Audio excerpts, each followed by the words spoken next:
Pro kabaddi season 11లో భాగంగా November 14వ తారీఖున జరగబోయే match number 53 UP Yoddhas versus Telugu Titans మధ్య జరగబోతుంది. రెండు టీంల మధ్య హెడ్ టు హెడ్ రికార్డ్స్ ఎలా ఉన్నాయి, అదేవిధంగా జరగబోయే మ్యాచ్ కోసం రెండు జట్ల స్టార్టింగ్ 7 ఎలా ఉండబోతుంది ఈ వీడియోలో తెలుసుకుందాం.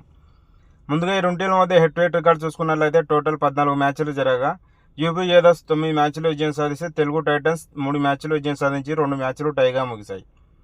జరగబోయే మ్యాచ్ కోసం Telugu Titans starting 7: Ashish Narwal centre man, Sagar Rawal right cover, Ajit Pawar left cover, Pawan Kumar Sehrawat right in, Vijay Malik left in, Krishan Dhull right corner, Ankit Jaglan left కార్నర్లో ఆడే అవకాశం ఉంది.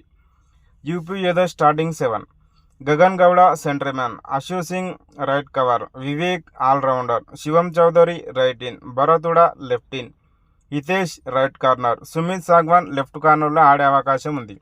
ఈ సీజన్లో ఈ రెండు టీంల రీసెంట్ ఫామ్ చూసుకున్నట్లయితే వాళ్ళడిన లాస్ట్ మ్యాచ్లో ఒకరు గెలిచి వస్తున్నారు, ఒకరు ఓడిపోయి వస్తున్నారు. యూపీ ఏదోస్ యుముమతో జరిగిన మ్యాచ్లో ఓడిపోయి వస్తున్నారు. తెలుగు టైటన్స్ పునరిపల్టన్తో జరిగిన మ్యాచ్లో గెలిచి వస్తున్నారు. పాయింట్స్ టేబుల్లో ఈ రెండు టీంలు చూసుకున్నట్లయితే ఈ సీజన్లో టోటల్ 8 మ్యాచ్లు ఆడిన తెలుగు టైటన్స్ 5 మ్యాచ్లు విజయం సాధించి 3 మ్యాచ్లు ఓడిపోయి 26 పాయింట్లతో 6వ ప్లేస్లో కొనసాగుతుంది. యూపీ ఏదోస్ చూసుకున్నట్లయితే ఈ సీజన్లో టోటల్ 8 మ్యాచ్లు ఆడగా 3 మ్యాచ్లు విజయం సాధించి 5 మ్యాచ్లు ఓడిపోయి 20 పాయింట్లతో 10వ ప్లేస్లో కొనసాగుతుంది. మరి జరగబోయే మ్యాచ్లో ఈ టీం విజయం సాధిస్తుంది అనుకుంటారు కామెంట్ రూపంలో తెలియజేయండి.